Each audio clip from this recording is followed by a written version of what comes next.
Okay, so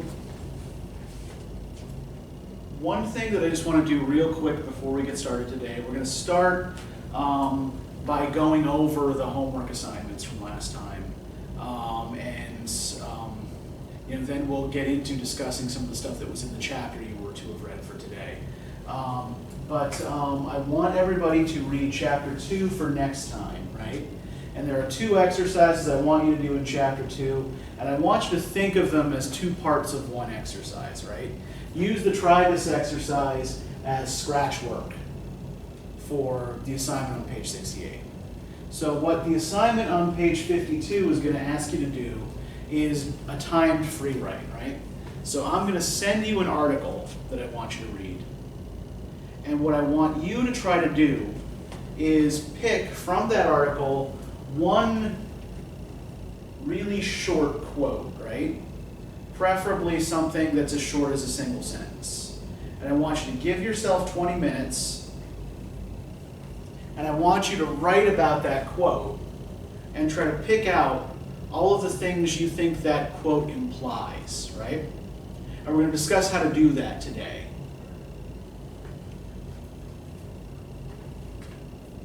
And this doesn't have to be particularly structured, right? It's a free write, right? So you just give yourself 20 minutes, just write whatever comes into your head.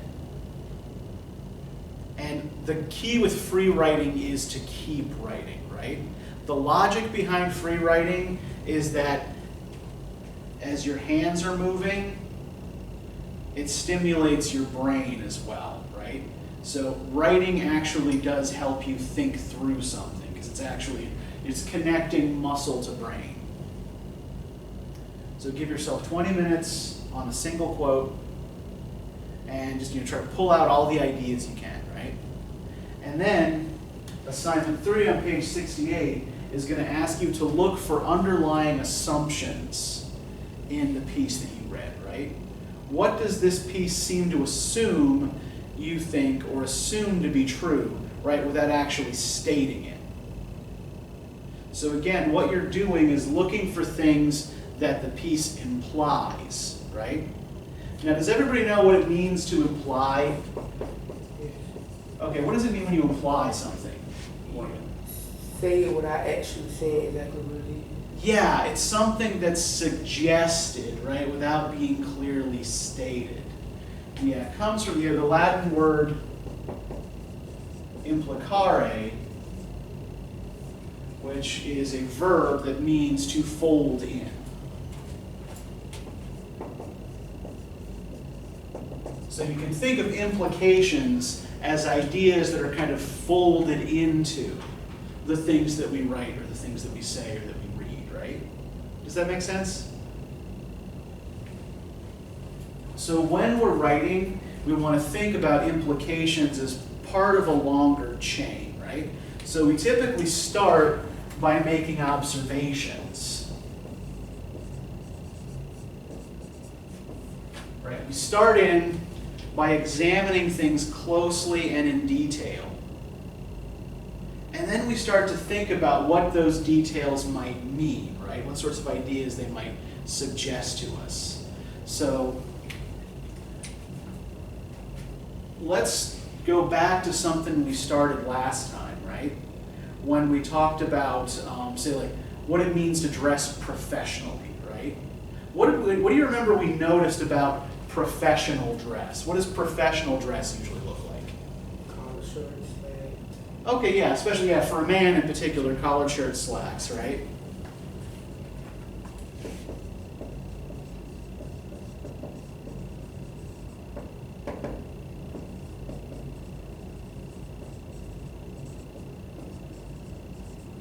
What sorts of things are typically not considered acceptable as professional dress? Jeans. Okay, yeah, jeans, sneakers, t-shirts.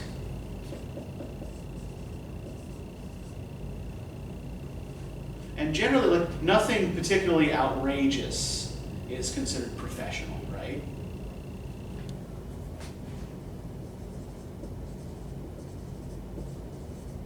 So you might recall that last time we decided that what professional dress excludes is actually a little bit more meaningful probably than what it includes, right? So it excludes things that allow for a great deal of individuality, right? Things that allow for a lot of individual expression.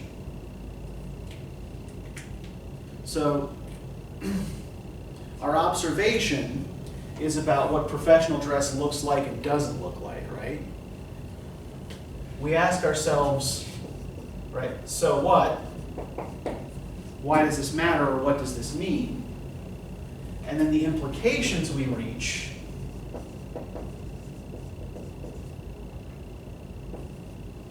are that professional dress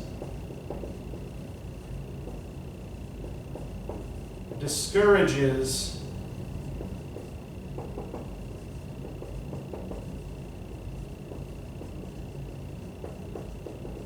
individual expression.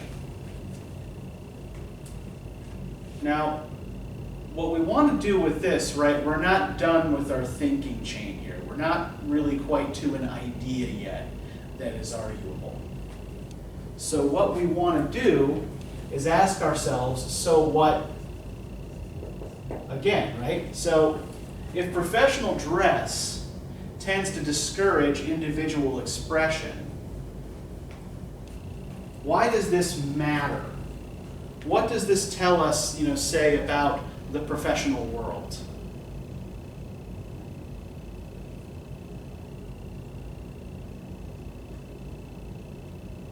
Or about, say like employer expectations? They care about uniformity. Okay, yeah, that they want uniformity. Okay, yeah.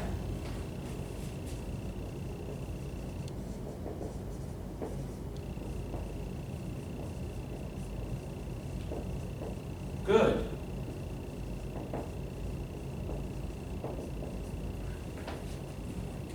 So what we've done here is actually reasoned our way from a concrete observation about what people wear in particular situations through to the beginnings of a potential thesis for an essay, right?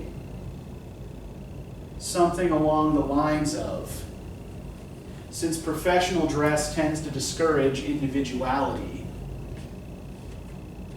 employers prefer uniformity in the workplace over individuality, right? So everything starts in concrete observation.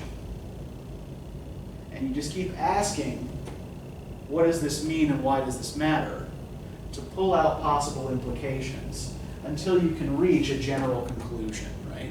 So this is kind of similar to the pattern we were looking at last time, where you take something from concrete, right, from a very specific sensory word, right, that has, calls up very specific sense impressions, to abstract, to a general idea or concept, right?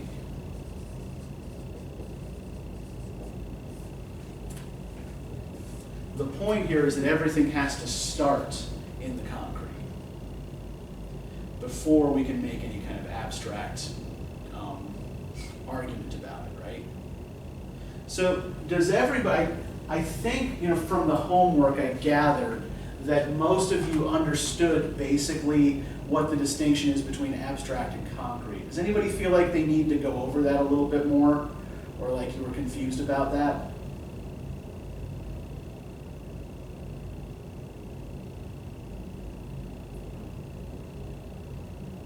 Everybody's pretty good on that?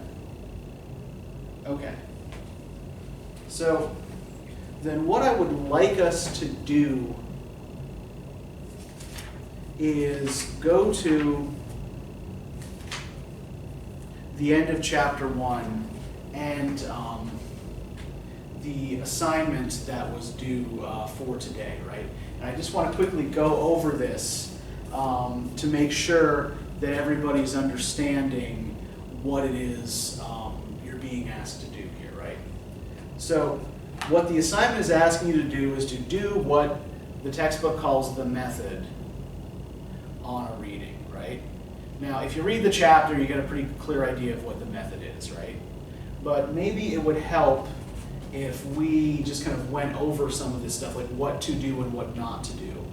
And then we'll come back to this assignment and try to apply it, okay? So let's start here by talking a little bit about some of the bad habits that we often develop as thinkers, in our early schooling or in our everyday lives.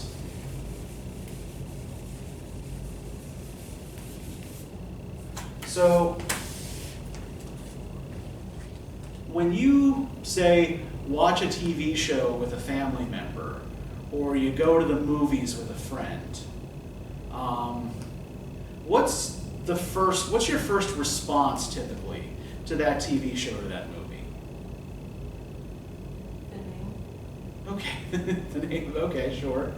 But like when you're talking it over with somebody after seeing it, right? What do you usually talk about? Like, what's usually the first conclusion you come to? If it was good. Yeah, whether you liked it or not, right?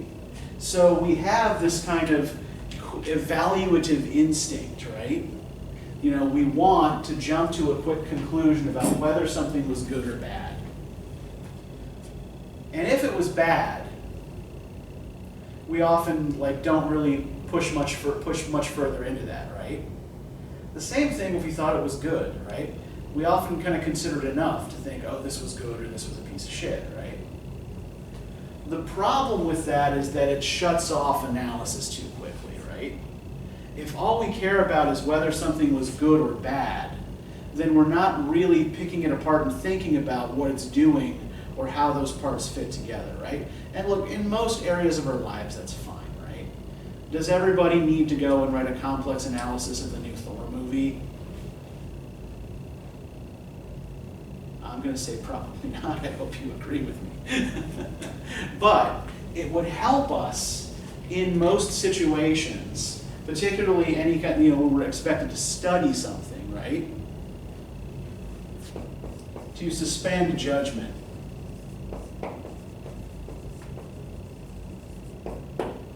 Right? Don't jump too fast to the this is good or this is bad response, or the I agree or I disagree response, right? Because that really kind of prevents us from digging in and understanding what we're looking at. It shuts us down too quickly. So, how do you fix this? How do you get beyond this? Well, what you want to try to develop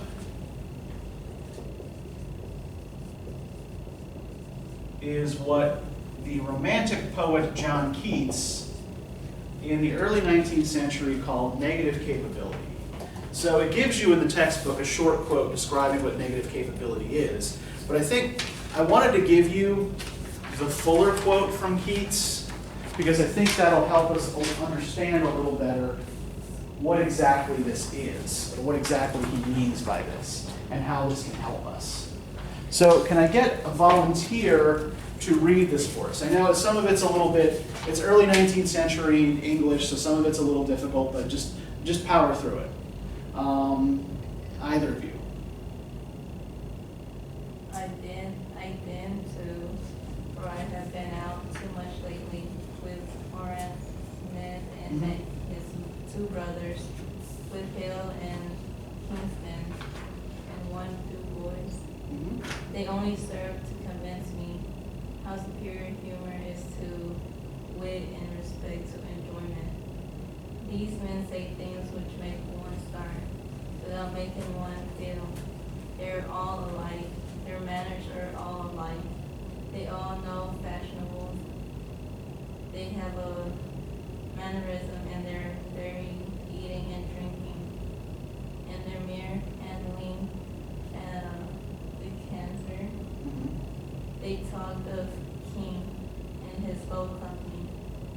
What I were with that company instead of yours, said I to myself. Okay, so let's pause here for a second, right? So he's describing what? What is he describing here? two brothers he did. Yeah, the two brothers and their friends that he had dinner with, right? And how does he seem to feel about these guys?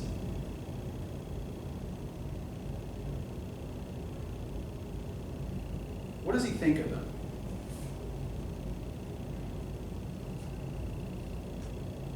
They probably don't, he thinks that they think that they're above everybody else, I guess. Okay, and so what's giving you that impression, Jennifer? Because he describes, well, he says something about their manners. Okay, yeah. That they have exaggerated manners, right? And how they talk about someone's company. Okay, and they describe someone else's company as low, right? So that suggests they think of themselves as high, right? And so that's actually one of these kind of implications here, right? So if they're talking of someone else's low company, that suggests they think of their own company as high, right? Okay, good. What else do you notice? So what else does he think about them? You think they know how to dress? Yeah, they know how to dress, right? They all know fashionables, which means, one, they know fashion, and also they know fashionable people, right? Anything else that you can pull out of this, just about what he says about Horace Smith and his friends?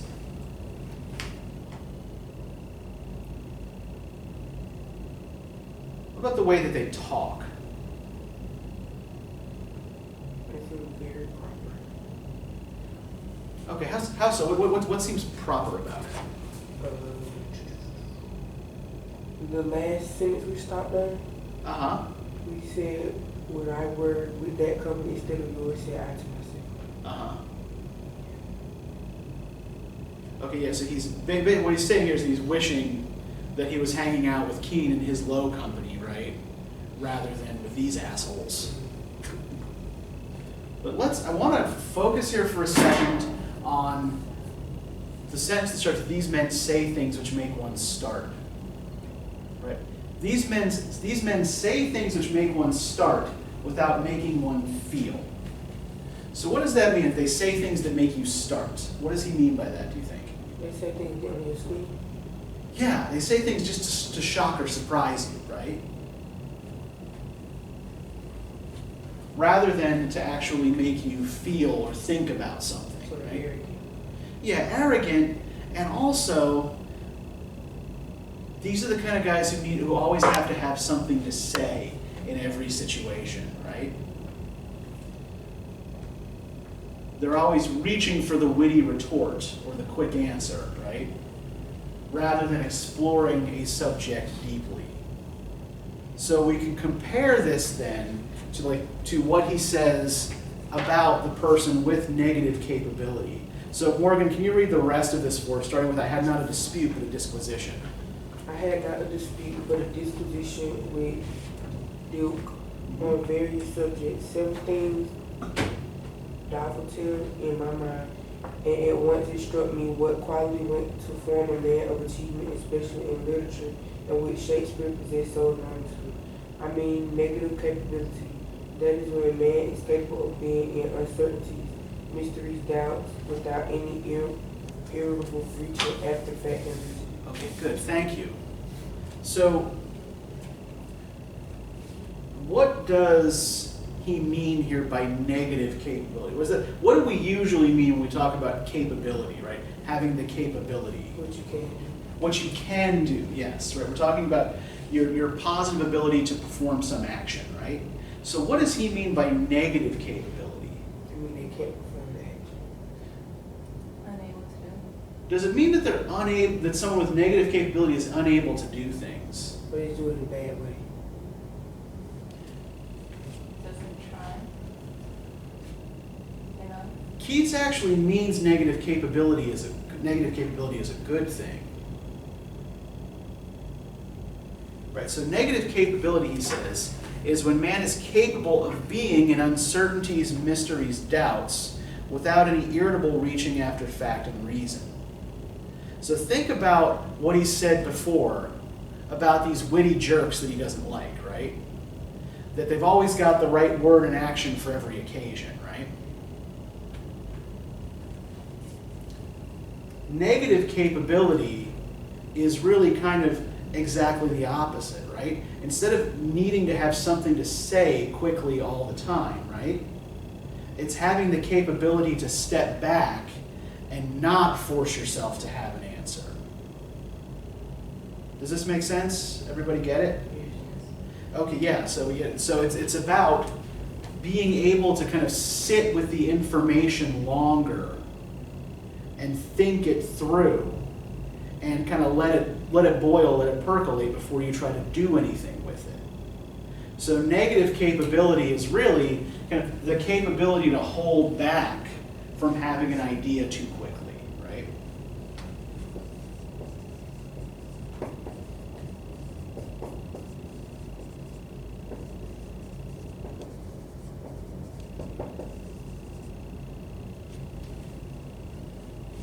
I think, I mentioned last time how we often have this impulse to be the first one with a hand up, right? If we don't get the answer quick, then we're not going to get an answer, or the instructor's not going to call on us or whatever, right? And negative capability is like fighting directly against that impulse to be the first one to answer, right? You don't want to have the first answer. You want to have the most well thought out answer. And that involves waiting before you come to a conclusion until you've examined all the evidence. Okay? All right, so the other thing that we all tend to do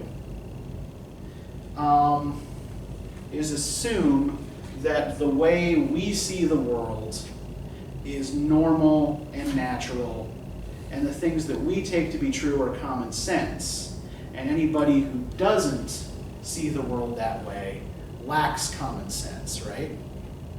So what we do, what psychologists call this is naturalizing our assumptions.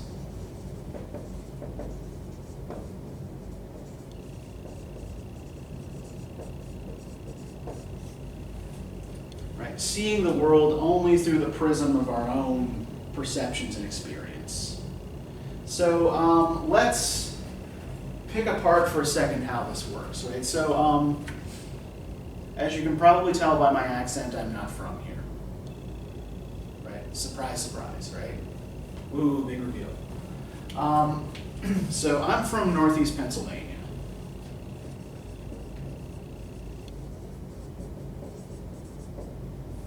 And Northeast Pennsylvania is in a lot of ways culturally pretty different from Southwest Georgia, right?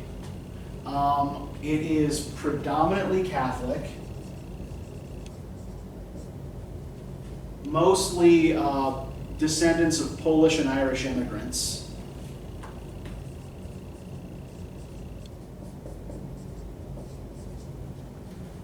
There is the economy, well, when there was one, was very kind of blue-collar industrial.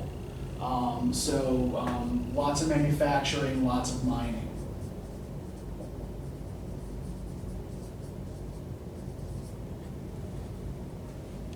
When I was growing up, rates of union membership were high.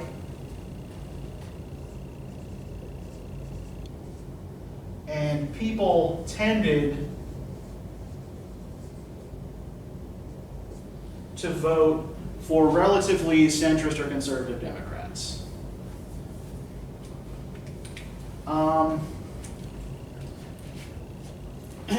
Rates of gun ownership were, I think this has since changed, but rates of gun ownership at the time were relatively low. The only people I knew who owned guns were people who hunted. And they usually kept their guns locked up and they weren't actively hunting. And the other thing that is probably important culturally when we make a comparison is that religion was largely considered a kind of private matter. But people wouldn't typically ask you where you went to church or if you went to church. It's not necessarily that people weren't religious, it's that it wasn't usually a topic of casual conversation, and it certainly wasn't usually the first thing you said to somebody when you met them, right? Now, let's compare that to Southwest Georgia and what things are like here. So, how do we compare things on this list to what things are like in Southwest Georgia?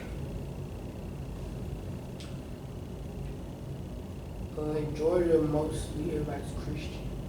Okay, and by Christian, I mean Catholics are also Christians. Oh, well, yeah. But, yeah. So Protestants typically, right? Different kinds of Protestant, Baptist, Methodist, whatever, right? Yeah. And yeah, it's Protestant and kind of heavily evangelical Protestant, right? So, not so much your Episcopalians or Presbyterians, but like a lot of Baptists in particular, right?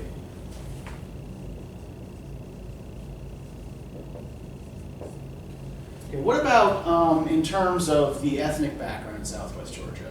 Diverse. Yeah, Oh, probably. basically mainly, or you said mainly African American. Yeah.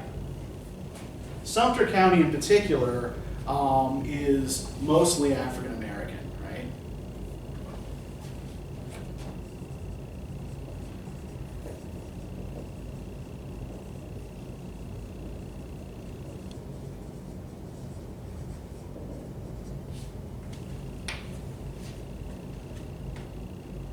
And at least judging by people's last names, most of the white people down here seem to be of English or French descent. What about in terms of like the economy? What's the economy around here like? What kinds of work do people typically do? Yeah, a lot of agriculture, yeah. Good. Farms too. Mm-hmm. Yeah, farms are probably the biggest economic thing here, right? And service jobs, and retail and things like that.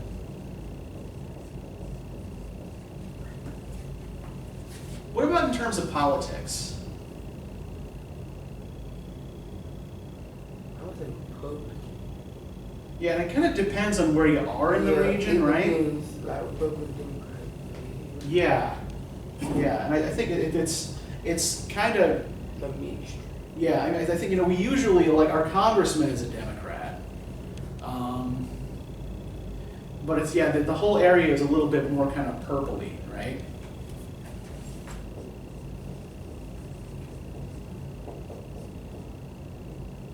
I mean, in Sumter County, I definitely usually see, I'm seeing, more Stacey Abrams signs than Brian Kemp signs.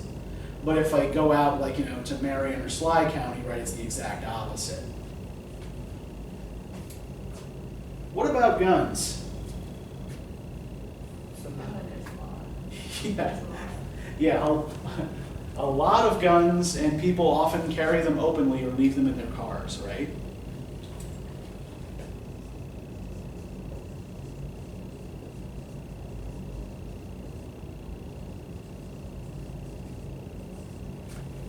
And what about, this other thing about religion?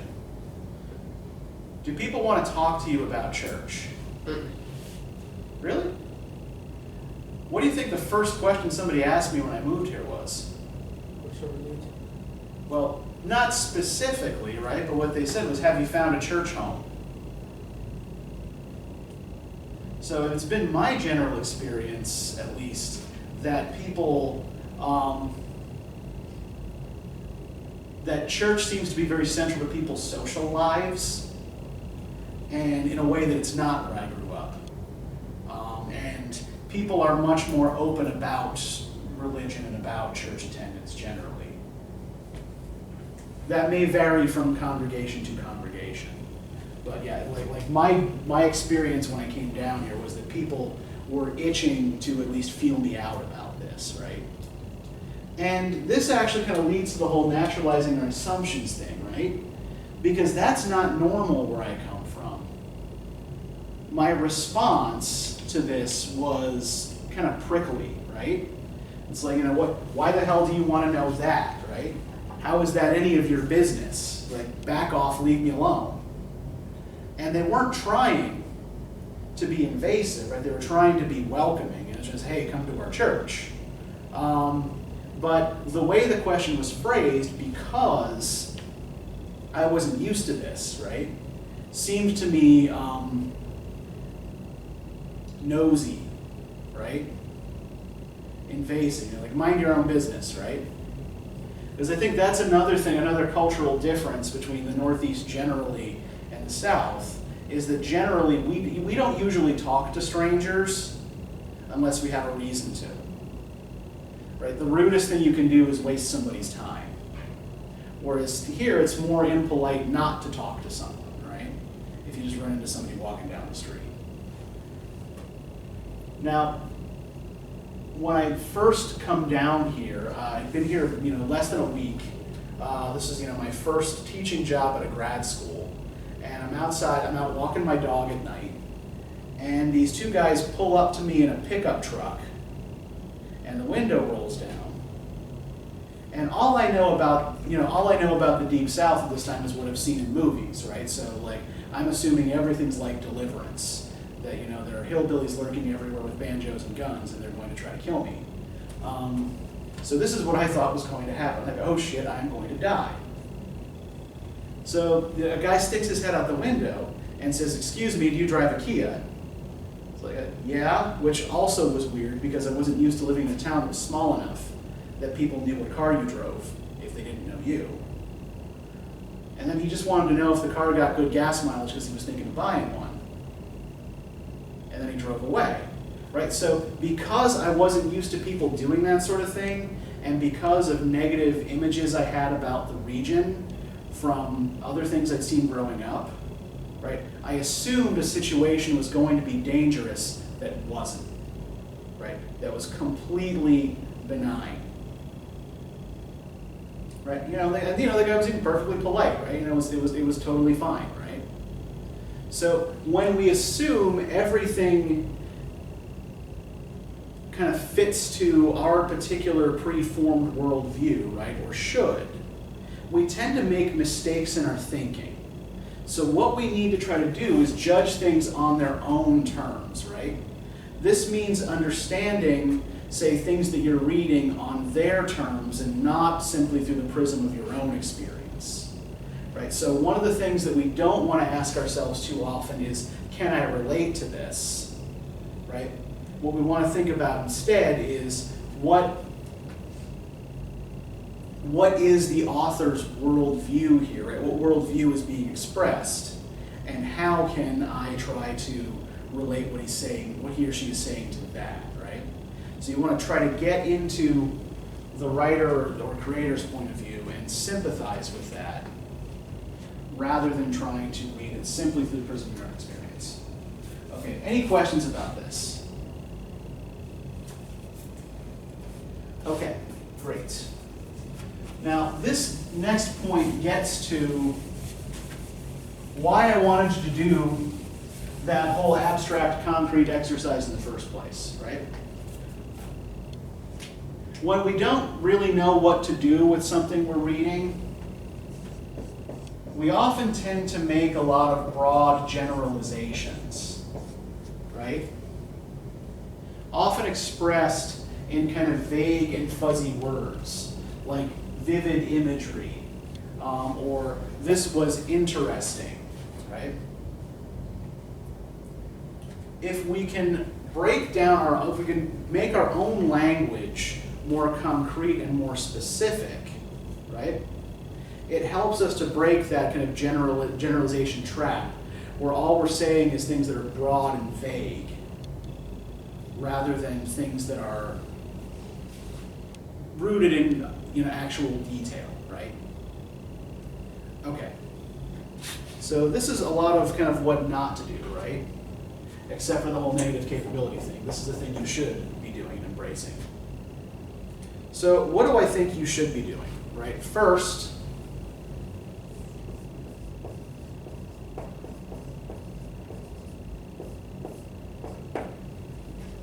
slow down. Read slowly, Take notes while you're reading. Mark details you think might be important. Ask yourself questions about what this detail might mean or what it might imply. And take your time with what you're working on. I know that the 16-week semester sounds longer than it is, right? And assignment due dates come up quickly, and you have other things going on, right? But the slower you take your work, the better your thinking is going to be, right? Good thinking is generally not fast thinking. Fast thinking tends to be sloppy thinking, so slow down.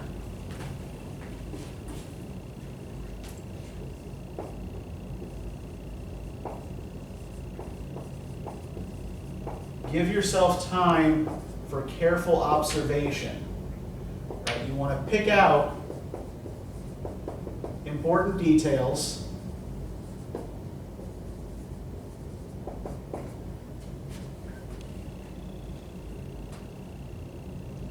And when you're making your observations, you want to rank them in terms of importance, right? Start by just making observations about whatever you can, and then try to narrow your focus to maybe 3 that you think are saying something really interesting or important, or telling you something really interesting or important. And think about why you think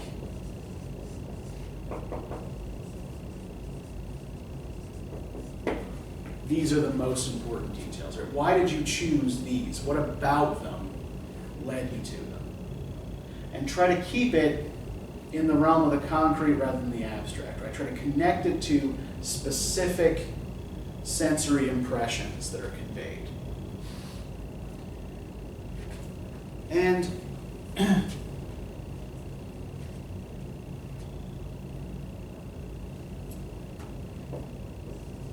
you're then going to look for patterns in your observations, right? So you've got these 3 things you noticed, right? See if they are part of patterns in the larger work, right? You're going to look for 4 kinds of things. You're going to look for actual specific repetition of meaningful words. You're going to look for strands, which are strings of related words.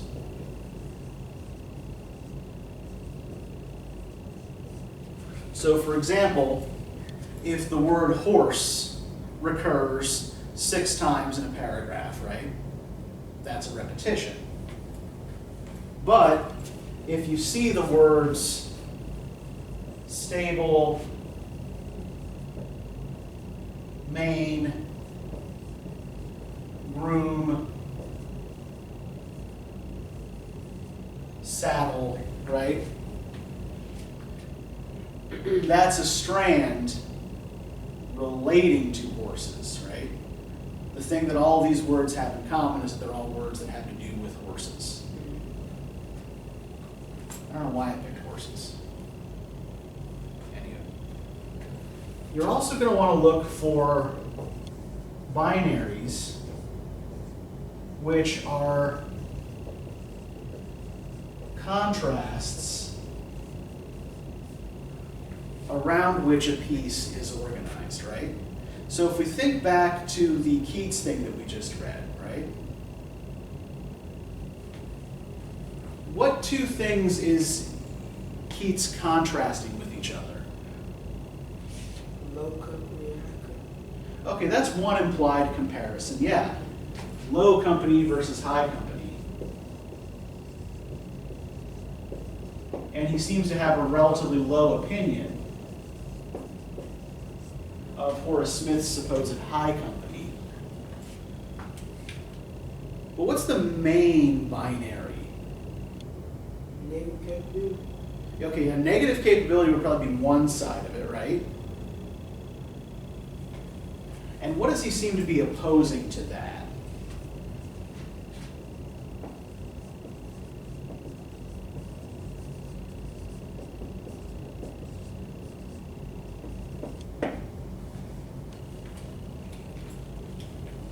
It's capability. Well, maybe we may want to try to think about this in terms that are more specific to the sorts of things he's saying about Horace Smith and his group, right? Well, how quick they respond. Yeah. So negative capability versus quick wit, right?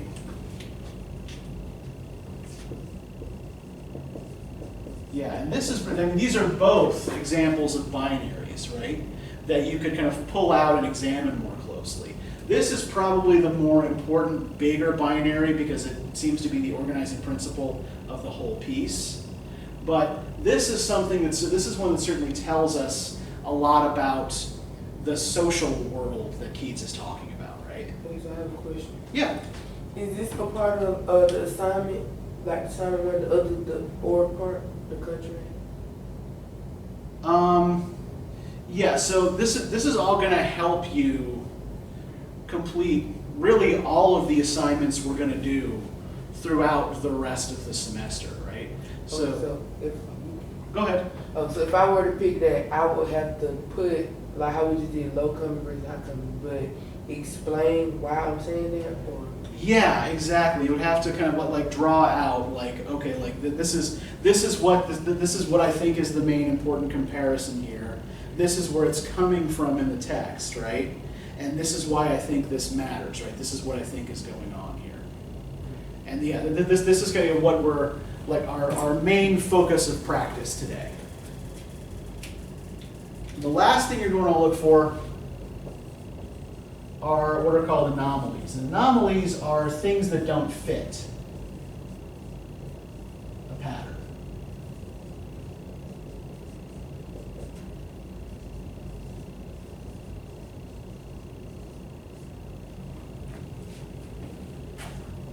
So, I don't know if did either of you watch Sesame Street when you were kids? That seems to be less common these days than yes. when I was I watched a shit ton of Big Bird. But my favorite was always Oscar the Grouch. My mother worried a lot about that. But do they still do the one of these things is not like the other? Well, okay, were they still doing that when you were kids and watching Sesame Street? Okay, yeah, so that thing that's not like the others, right? That's an anomaly, right? If we look in the textbook here, it's not in the chapter you read for today, but it's on page 85, if you have the book. What do we notice? I'll just come over and show this to you so you're... Okay, yeah. One of these four beauty pageant contestants is different from the others, right? So if you're looking for an anomaly, right, you're looking for the thing that's different from everything else and trying to explain what it's doing there, right? Does it break or disrupt some sort of important pattern? Is it making some kind of point about the larger pattern, right? What do we do with it? So what I want us to do now, right, I'm going to give you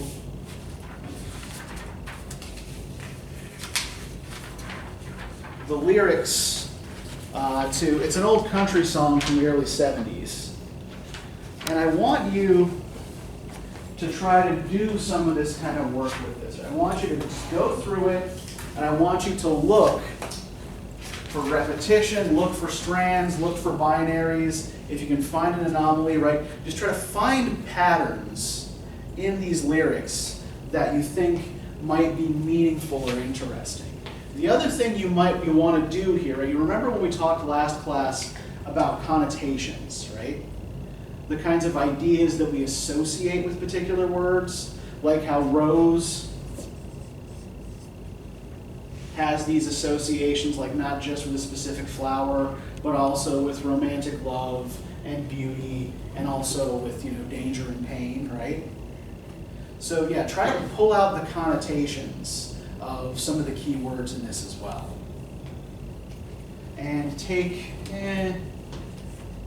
10 minutes to do this, and then we'll come back and talk about it.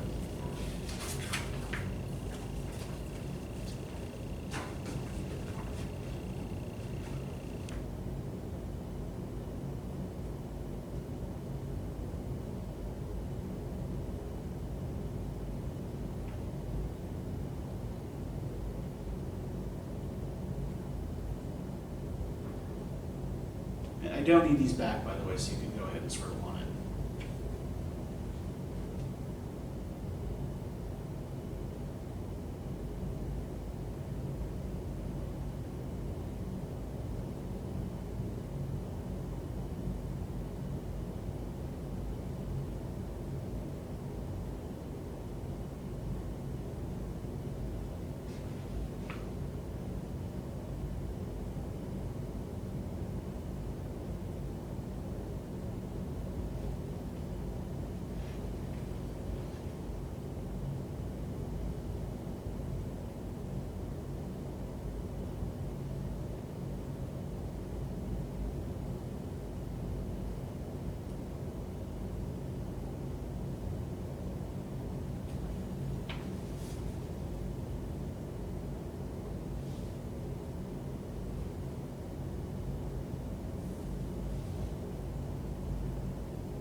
you've got some observations, try some of that, asking yourself, so what, right? Like, ask yourself, like, what might this mean? Why might this be important?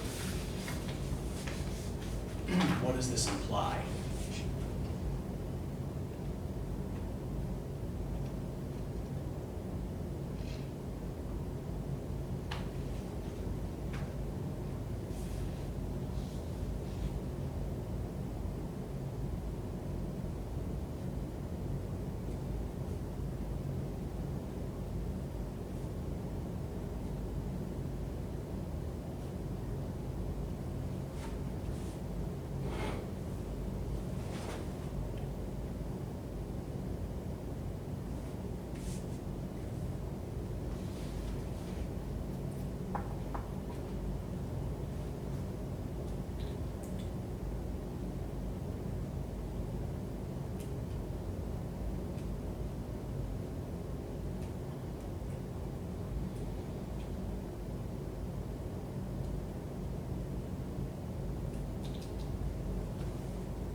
Take another 2 minutes.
Okay, so let's start with the whole picking out details part of this, right? So what all did you guys observe about this? Like, what did you notice in this that seemed like it might be important? The word flag repeated. Okay, yeah, there's a frequent repetition of the word flag, right? So let's start by digging into that a little bit, right? So let's maybe begin with the connotations of flag, right? What sorts of ideas do we attach to the word flag? USA. Okay, well, USA isn't the only nation that has a flag, right? Yeah, we usually, okay, so a flag is literally like a kind of representation in cloth of a nation, right? What other ideas do we attach to a flag?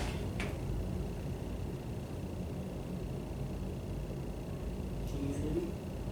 Okay.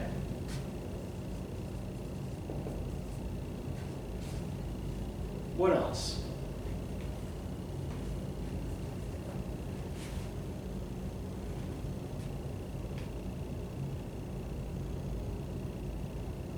Any other ideas we tend to attach to a flag?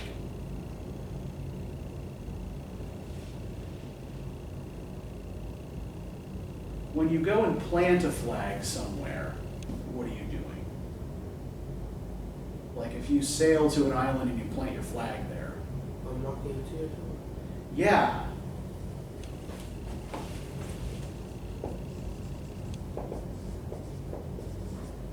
It's also a territorial marker. All right, good. So let's leave flag for a minute, right, and see like what other details did you guys observe in this? Right?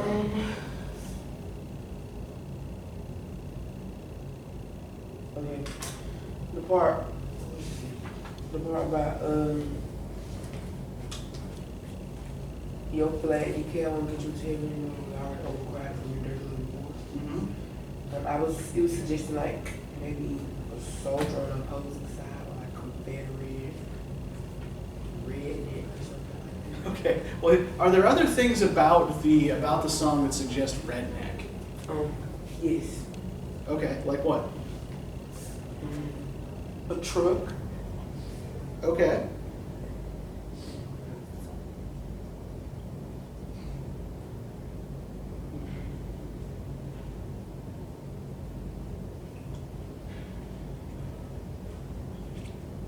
I am going to suggest that there is a specific war context for this song, but it's not the Civil War. So this song was released in 1971. What war was the United States involved in 1971?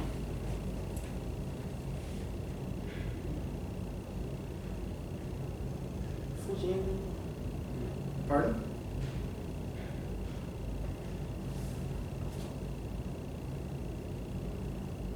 Southeast Asia, lots of protests.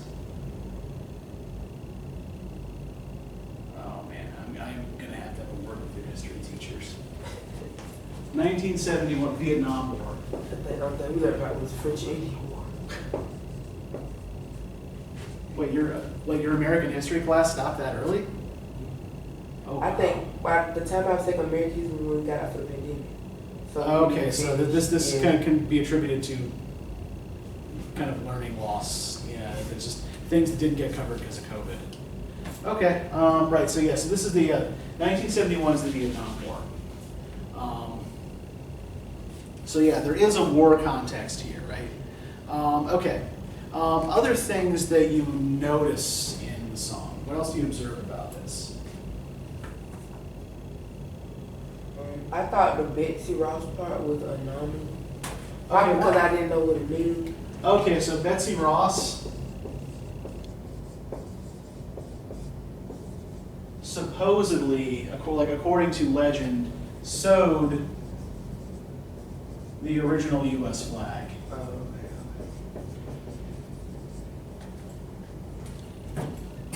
So it's a reference to this patriotic myth and this patriotic symbol, right? Any other details that struck you as potentially important or interesting here?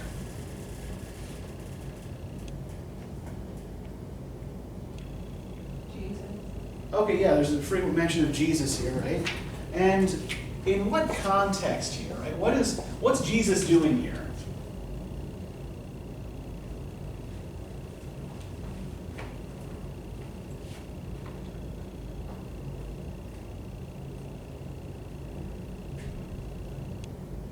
Making it known what he don't like. What's that? Making it known what he don't Okay, like. yeah, he's actually kind of standing in opposition to the values that the speaker, that the singer is, espousing in the verses, right? So there is actually kind of opposition here between the singer and the values he represents and Jesus, who's keeping him out of heaven because he don't like killing, right? Now, do we get the sense that the singer is actually a soldier? Yes, I get war. Okay, there's war, right? But is this guy actually directly involved in the war? What is he doing throughout the song? Showing his flag. Or like,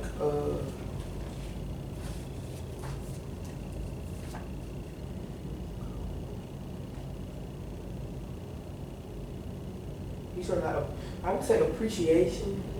Okay. Yeah, he is certainly showing a great deal of patriotism, right? By doing what exactly? Sticking flags everywhere. Yeah, he's collecting all these flag decals and he's sticking them all over things. Right? So let's think about the things he's sticking them on, right? What is he sticking the flags on? My wife's forehead. Okay, on his wife's forehead, yes.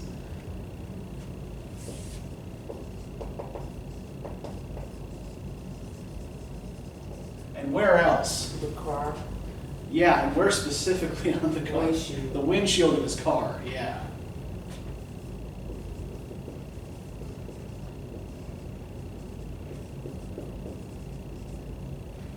So there are a couple of things we can do with this, right? So let's again think about these company meanings we associate with the idea of a flag, right? And what it means to plant your flag someplace. So what is one thing that he's doing here? Collecting flags. By collecting flags, but then when he's sticking the flags on everything, what's he doing? Why does he, for example, stick a flag on his wife's forehead? And again, think about the connotations we've already noted about flags. She belongs to him. Yeah, it's marking property, right? This is my territory, flap, right? Now, what's the downside for him of sticking all of these flags on the windshield of his car? He dies. Yeah, and let's kind of extrapolate that a little bit. Like, why does he die? Crash. He got into a crash. Because he put all the Exactly, because he couldn't see because he covered his windshield with flag decals, right? So his windshield is then kind of symbolically covered with what? What is actually blinding him?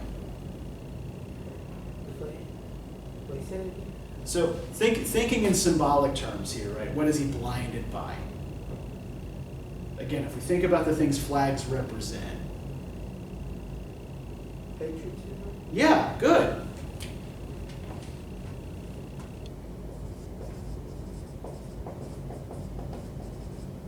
So because he is so blinded by patriotism, right? He literally crashes his car into a tree and dies because he can't see, right? And then he gets to heaven, and Jesus tells him he can't come in. St. Peter tells him he can't come in, right? Because Jesus doesn't like killing. And we're already overcrowded from, the quote-unquote dirty little war, right, from Vietnam, right? There are too many people dying in this war. So what does this tell us about the way the singer or the songwriter views the relationship between nationalism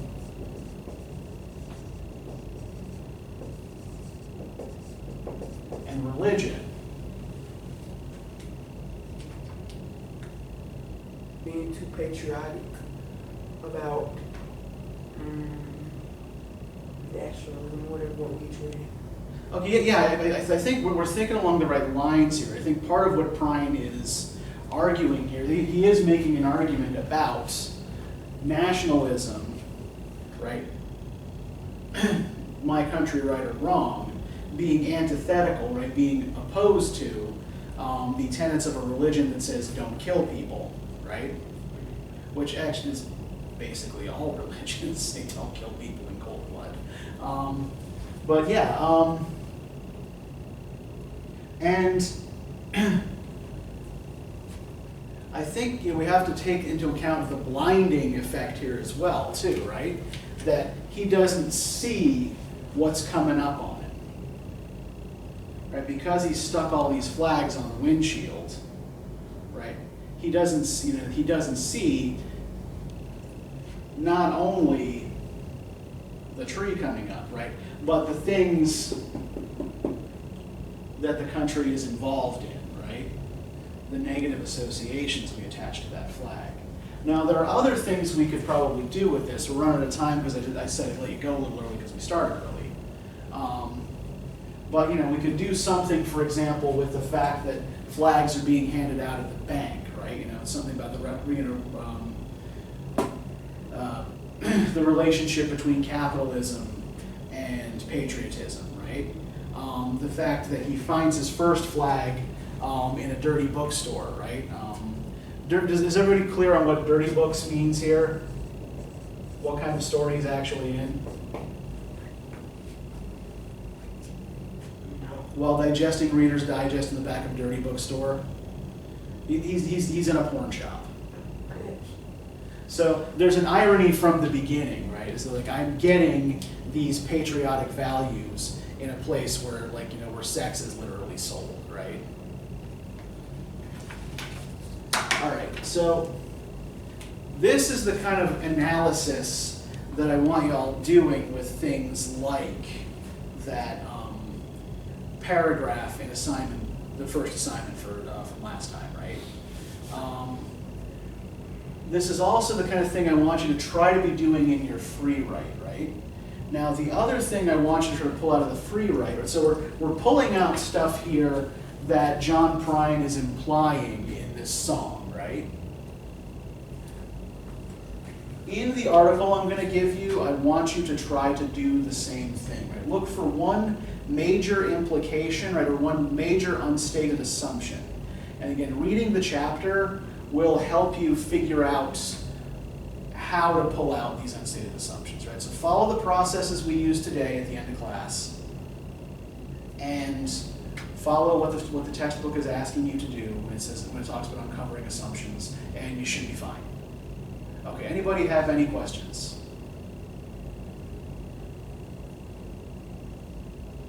All right, then I will see you on Thursday, and I will get you a PDF of chapter 2. Thank you. Yeah, no problem. This assignment due this Thursday? That's for Thursday, yep.